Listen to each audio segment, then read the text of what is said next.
ప్రేమ, పెళ్ళి ఆ తర్వాత ఏంటి? ఎప్పుడైనా ఆలోచించారా? అవును, నిజానికి మనకు ఓ కుటుంబం కావాలి. అది భార్యాభర్తల మనసుల కలయిక వల్ల మాత్రమే సాధ్యమవుతుంది. ప్రేమించి పెళ్లి చేసుకుంటారు. తీరా ప్రెగ్నెన్సీ కన్ఫర్మ్ అవ్వగానే మరికొన్ని రోజులు ఎంజాయ్ చేయాలనే పిచ్చి ఆలోచనతో చాలా మంది అబార్షన్ చేసుకుంటున్నారు.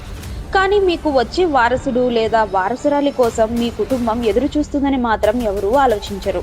మరి మీ కుటుంబానికి ఓ వారసుడిని అందించాలంటే ఏ సమయంలో ఏం చేయాలనేదే ఇవాల్టి మన టాపిక్.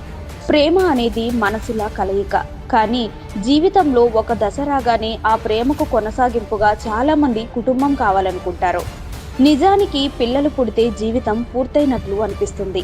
అయితే చాలా మందికి తెలియని విషయం ఏమిటంటే పిల్లలు పుట్టడం కూడా ప్రకృతి నియమాలపై ఆధారపడి ఉంటుంది. మన శరీరంలో ప్రతిరోజు ఒక రహస్య ప్రక్రియ జరుగుతూ ఉంటుందట. ముఖ్యంగా మహిళల్లో గర్భధారణ అనేది నెలసరి చక్రంపై ఆధారపడుతుంది. ఆ చక్రంలో కొన్ని రోజుల్లో శరీరం గర్భధారణకు సిద్ధంగా ఉంటుంది. ఈ రోజులను ఫెర్టైల్ పీరియడ్ అంటారు. సాధారణంగా 28 రోజుల చక్రంలో 12 నుంచి 16వ రోజు మధ్య ఈ సమయం ఉంటుంది. అంటే ఈ సమయంలో మహిళ శరీరం గర్భధారణకు అనుకూలంగా ఉంటుందని సంబంధిత డాక్టర్లు చెబుతున్నారు. దీన్ని శాస్త్రీయంగా ఓవ్యులేషన్ అని అంటారు.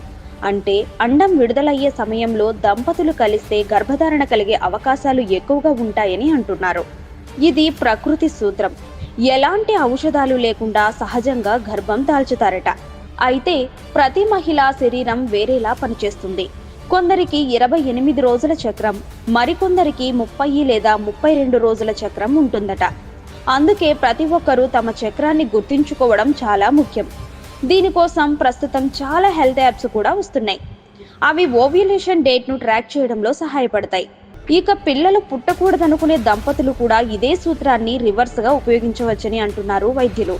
అంటే ఫెర్టైల్ పీరియడ్ సమయంలో దూరంగా ఉండడం లేదా వైద్యుల సలహాతో సురక్షిత పద్ధతులు పాటించడం మంచిదని, ఇది సహజమైన ఫ్యామిలీ ప్లానింగ్ పద్ధతి అని సలహా ఇస్తున్నారు.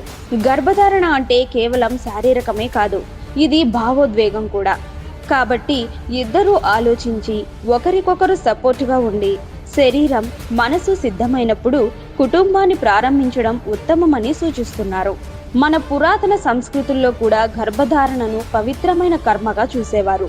అప్పుడు స్త్రీలు ఆహారం, మానసిక ప్రశాంతత, ప్రకృతి మధ్య సమతుల్యంగా ఉండేవారు. నేడు వైద్యశాస్త్రం కూడా అదే చెబుతోంది.